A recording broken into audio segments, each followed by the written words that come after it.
ఈడేంటి బాటిలోకి బిడ్డలతో వచ్చాడు? ఈసారి మనం ఎదవని ఒప్పుకోపోతే పాక తగలాడతాడేమో. అయినా మనం ఒప్పుకోం కదా. ఈసారి ఏ రూట్ లో వచ్చావో? నీకు డ్రైవింగ్ వచ్చా? వచ్చు. కమిట్ అయ్యో చాలు, ఈజీగా అయిపోతాం. ఇది ఇండియా పాకిస్తాన్ బోర్డర్. ఈ 4 సైనికులు. ఖాళీ సీసా ఇండియా బార్డర్, 4 అగ్గిపెట్టులు సైనికులు. ఏంటి ఇర్రోడ్లా కనపడుతున్నాను నీ కళ్ళకి నేను? సైనికులు ఎక్కడ ఉంటారు? బార్డర్ లో ఉంటారు. మనం వాళ్ళ దగ్గరికి వెళ్తే పేల్చేస్తారు కదా. పేల్చేస్తారు. అందుకే వాళ్ళని ఇక్కడ తీసుకొచ్చాం. ఇది యుద్ధ ట్యాంకర్. Cigarette packet. యుద్ధ ట్యాంకర్ కొంటే ఖర్చు ఎక్కువ అవుతుంది కదా, అందుకే సిగరెట్ పెట్టే యుద్ధ ట్యాంకర్. మరి నీకు డ్రైవింగ్ వచ్చు కదా? వచ్చు కదా. నువ్వు ఆ ట్యాంకర్ వేసుకొచ్చాయి. వచ్చేస్తాను. Super driving. Tanker train sound వస్తుందా? రాదు. మరి ట్యాంకర్ సౌండ్ వేసుకో. ఈ సౌండ్ ఈ 4 విన్నారు. ఈడన్నాడు, ఒరే ఎవరో హెలికాప్టర్ వేసుకుని అవతల నుంచి వచ్చేస్తున్నారు రా అన్నాడు. ఈడన్నాడు, కాదే విమానం వేసుకొచ్చేస్తున్నాడు రా అన్నాడు. ఈడన్నాడు, ఎల్లహే విమానం హెలికాప్టర్ అని సౌండ్ వస్తుందేంటి, ర్యాకెట్ వేసుకొస్తున్నాడు రా అన్నాడు. ఈడన్నాడు, మీ అందరూ ఎదవల్లాగా ఉన్నారు రా, రోడ్డు మీద ఎవడన్నా విమానం హెలికాప్టర్ ర్యాకెట్ వేసుకొస్తాడా? ఆడెవడో బస్సు వేసుకొచ్చేస్తున్నాడా? ఈడెవడో కొంచెం తెలియగలడు నాకు మళ్ళీ. అందుకే ఆడ మెదడు మోకాల్లో ఉంది. ఈ 4 కలిసి దెబ్బలాడేసుకుంటున్నారు. నువ్వు చూసిరా అని. నువ్వు వేసుకురా. వస్తా. ఈడన్నాడు, అంతలా దెబ్బలాడేసుకోవడం ఎందుకురా, నీలంటాడు కదా ఈడు. నాకు ధైర్యంగా ఉంది, నేను వెళ్ళి చూసి వస్తా అన్నాడు. వచ్చాడు రా. వస్తున్నా. ఈడు చూస్తాడు, వెనక్కెళ్ళి కింద పడి ఒకటే నవ్వులేడు. ఎందుకు? ఒరే మీరందరూ చెప్పింది కరెక్ట్ కాదురా, నువ్వేమో విమానం అన్నావు, నువ్వేమో హెలికాప్టర్ అన్నావు, నువ్వేమో రాకెట్ అన్నావు, నేనేమో బస్సు అన్నాను.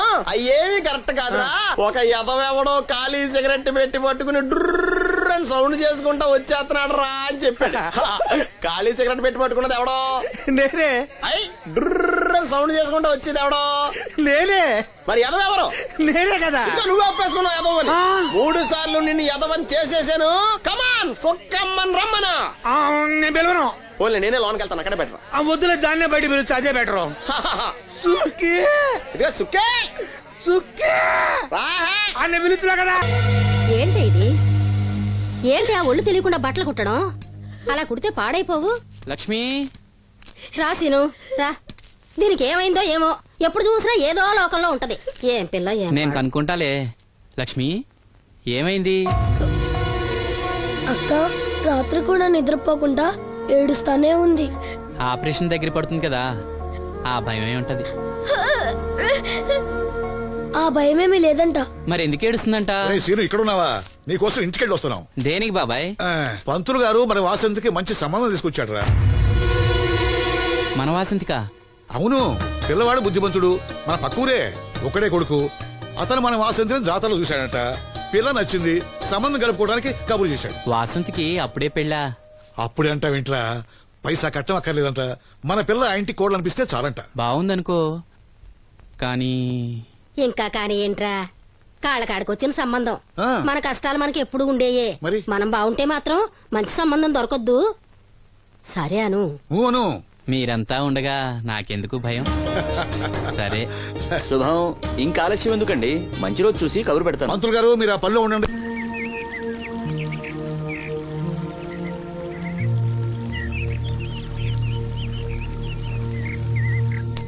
జాగ్రత్త. మా నాన్న ఈ నల్లుడి గారినండి.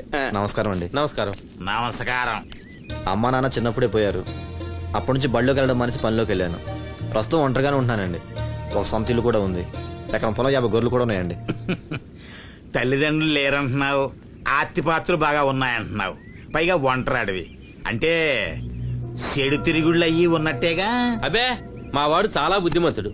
నేను స్వయాన వీడికి మేనమావని. నాకు ఆడపిల్లలుంటే వీడికే ఇచ్చేవాడిని. అత్తగా తమరు మనసులో ఎట్టుకోకండి. ఆడపిల్లని ఇస్తున్నాం కదా, మా అనుమానాలు మాకుంటాయి. మరి మా మాంగారికి అనుభవం ఎక్కువ తమ్ముడు. ఈయన గురించి తెలుసుకోకుండా మా అత్తయ్య నుంచి పెళ్లి చేశాడు ఈయన మాంగారు. తర్వాత దెబ్బతినాలే.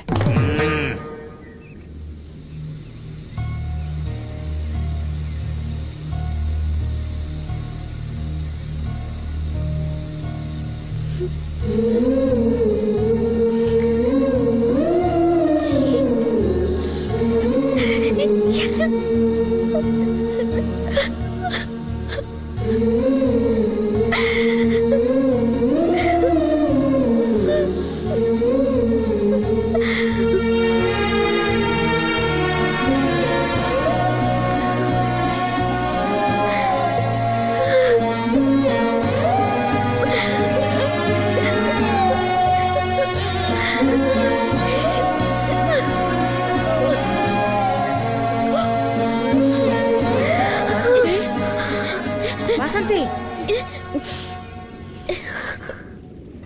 ఏంటా గుసగుసలు? అక్కడ అందరూ వచ్చేసారు. తీసుకో, కాఫీ తీసురా. త్వరగా త్వరగా రండి. అయ్యా, ఉభయులు ఇష్టపడ్డ తర్వాత ఇంకా ఆలస్యం దేనికి? ఈ మాఘమాసంలో 12వ తేదీ మంచి ముహూర్తం ఉంది, కానిచ్చేయమంటారా? 12వ తేదీ అంటే మరీ దగ్గరైపోతుందేమో. తేదీ మారితే మాత్రం నువ్వేం చించగలవురా? బావా నువ్వేం టెన్షన్ పడకో, నీకు నేను హెల్ప్ చేస్తాను కదా. పెళ్ళైన తర్వాతే మా ఇంటికి వెళ్తాను. నా కూతురు గురించి నేను చెప్పేది ఏముందండి, అంతా తమకు తెలిసిందే. ఇక పెళ్లి అంటారా, పెద్దమ్మాయి కంటే లెవెల్లో చేస్తా పెళ్లి. ఏమలుడు? అవును, అలాగే సింపుల్ గా చేద్దాం. తీసుకోండి, ఏదో మాకు తగ్గట్టుగా చేశాం.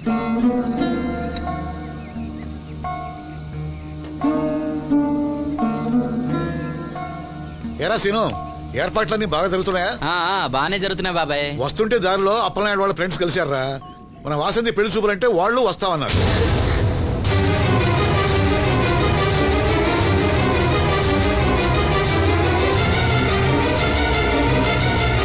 అదిగో వస్తున్నారా? నమస్కారం బాబు గారు. అన్నమాట బాబు, లెగవలేని మడిసిని మనసులో ఎట్టుకోకండి. పర్వాలేదండి. ఏం శ్రీను, వాసంతి పెళ్లి మనకు చెప్పకుండా చేద్దాం అనుకున్నావా? మీలాంటి పెద్దవాళ్ళని మా ఇంటికి పిలిచి ఇబ్బంది పెట్టడం ఇష్టం లేక ఊరికే అన్నాను లేరా. వాసంతిని పెళ్లి చేసుకుపోయి అదృష్టవంతుడెవడు? ఈ కుర్రాడినా? నమస్కారం అండి. ఈ కుర్రాడి బాబు గారు చాలా బుద్ధిమంతుడు. మీరు కూర్చోండి. పర్వాలేదు కానివ్వండి, మేము బయలుదేరుతున్నాం. ఏమైనా అవసరం ఉంటే నాకు కబురు చేయండి. ఎంత దూరం వచ్చారు? కాస్త కాఫీ అయినా తీసుకుంటే. ఒరేయ్, బాబుగారు మన ఇంట్లో కాఫీ తాగుతారా? చాచా, నాకు అలాంటి పట్టింపులేం లేవండి. పైగా వాసంతి స్వయంగా చేసిన కాఫీ ఎందుకు తాకుండా వెళ్తాం? ఏం మనోహర్? అవునవును, తాగుదాం. అమ్మా వాసంతి, బాబు గారి కాఫీ పట్ల. అలాగేమా.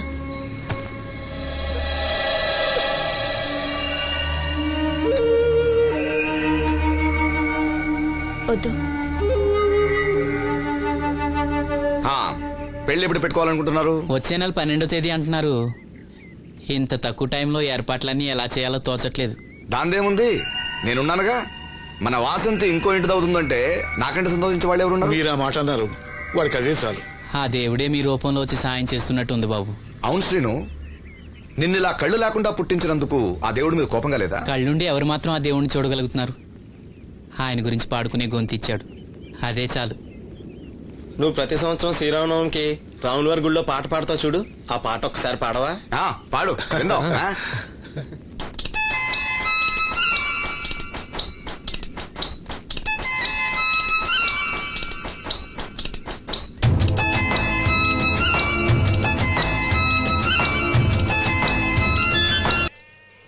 ఓ సిగ్గా.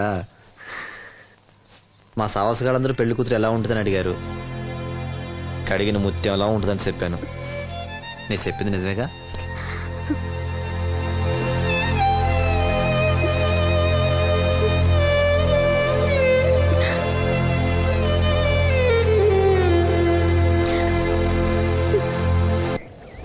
కృష్ణ రామ అపద్బాంధవ పరంధామ నాయన. ఏంటమ్మా?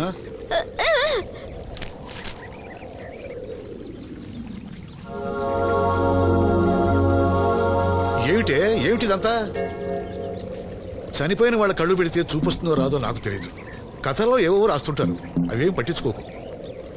వాసంతి తను చనిపోయి ప్రియుడి కోసం కళ్ళు దానం చేసిన ప్రియురాలు కథ చదివింది. చనిపోయిన తర్వాత కళ్ళు దానం చేయాలంటే ఏం చేయాలని అడుగుతుంది. అయినా నువ్వు బతికొండగానే నీ కళ్ళు ఇవ్వబోతున్నావు కదా, చనిపోయిన వాళ్ళ కళ్ళు ఏం చేస్తారో నీకెందుకు? వాసంతి, దీనికి కొంచెం అర్థమైతే నువ్వన్నా చెప్పు. ఏమిటో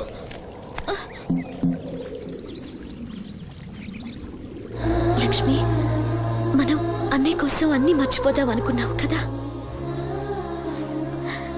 చూడు లక్ష్మి, అన్నయ్య చూపొస్తే ముందుగా నిన్నే చూడాలని తన కోరిక. ఆ సమయంలో నువ్వు లేకపోతే అన్నయ్య తట్టుకోగలడా? తొందరపడి ఎలాంటి నిర్ణయం తీసుకోవద్దు. ఎవరైనా కళ్ళు దానం చేయాలని ఐ బ్యాంకుకి అప్లై చేస్తే వాళ్ళు చనిపోయిన తర్వాత కళ్ళు తీసుకుంటారు గాని బతుకున్నప్పుడే కళ్ళు తీసుకోవడం అనేది నేను ఎక్కడ వినలేదు. డాక్టర్ తో కూడా మాట్లాడాను, అన్ని రెడీ అని వాళ్ళతో చెప్పావు. అవునులే, ఎన్నికల టైంలో ఎన్నో వాగ్దానాలు చేస్తాం, ఆ తర్వాత మర్చిపోదాం. ఇది కూడా అంతే, అవసరానికి అబద్ధం చెప్పాను. Just forget it. మీరు అసలు మనుషులేనా? ఛీ! మీ వల్ల సీనుకి కళ్ళొస్తాయనే భ్రమతో మీరు చేసిన అన్యాయాన్ని దిగమింగుతూ శవాల్లో బతుకుతున్నారు పాప మా పిల్లలు. లేకపోతే ఎప్పుడూ చచ్చిపోయేవాళ్ళు. ఏ దివ్య, నువ్వెందుకు ఆవేశపడుతున్నావు? అధికార పక్షంలో ఉంటూ ప్రతిపక్షంలో మాట్లాడకూడదమ్మా. ఎందుకు మాట్లాడకూడదు? నేను ఆడదాన్నే. ఆ అమాయకురాళ్ళు పోగొట్టుకునే దాని విలువ నాకు బాగా తెలుసు. షటప్. ఎవరితో మాట్లాడుతున్నావు తెలుసా? తెలుసు. ఇద్దరు పొలిటికల్ క్రిమినల్స్ తోటి.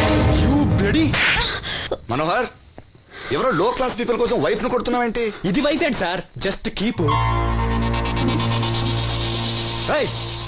ఎక్స్ట్రాలో మాట్లాడకుండా నోరు మూసుకొని పడుండు. రేయ్, మన మధ్య ఉన్నది కేవలం 25,000 అగ్రిమెంట్ మాత్రమే.